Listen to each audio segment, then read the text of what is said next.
Star Pawan Kalyan నటిస్తున్న చిత్రాలలో ఓజీపై ఎక్కడా లేని హైప్ ఉంది. Power star Pawan die hard fan అయిన సుజిత్ ఈ సినిమాను తెరకెక్కిస్తుండడంతో ఓజీ కోసం ఫ్యాన్స్ ఈగర్గా వెయిట్ చేస్తున్నారు. వాస్తవానికైతే గత ఏడాదిలోనే ఈ సినిమా రిలీజ్ కావాల్సి ఉంది. కానీ పవన్ పాలిటిక్స్ కారణంగా ఆగిపోయింది. మరి ఓజీ షూటింగ్ ఎప్పుడు కంప్లీట్ అవుతుంది, ఎప్పుడు రిలీజ్ కానుంది అంటే మేకర్ సైడ్ నుంచి ఎలాంటి అప్డేట్ లేదు.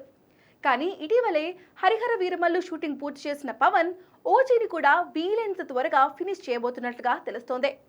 తాజాగా ఈ సినిమా షూటింగ్ రీస్టార్ట్ అయినట్లుగా మేకర్స్ గుడ్ న్యూస్ చెప్పారు.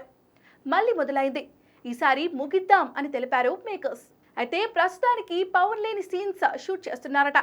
నిజానికైతే సుజిత్ ఈ పాటికే పవన్ లేని సీన్స్ అన్ని కంప్లీట్ చేసి ఉంటాడని అనుకున్నారు.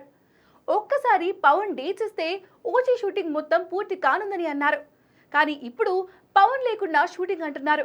అయితే పవన్ ఈ వారంలోనే ఓజీ సెట్స్లో జాయిన్ అయ్యే అవకాశం ఉంటుందట. అందుకే షూటింగ్ మొదలుపెట్టినట్లుగా సమాచారం. ఇదే నిజమైతే పవర్ స్టార్ ఫ్యాన్స్ ఓజీ మోతకు సిద్ధమవ్వాల్సిందే. ఎందుకంటే పవన్ తిరిగి ఈ సినిమా షూటింగ్లో ఎప్పుడైతే పాల్గొంటారో ఆ రోజే ఫస్ట్ సింగిల్ రిలీజ్ చేస్తామని ఇప్పటికే తమన్ చెప్పుకొచ్చాడు. ఇప్పుడు పవన్ రాకకు సిద్ధమైంది కాబట్టి ఓజీ ఫస్ట్ సింగిల్ బయటకు వచ్చే ఛాన్స్ అయితే ఉంది. అతి త్వరలోనే OG first single release date పై క్లారిటీ కూడా రానుంది.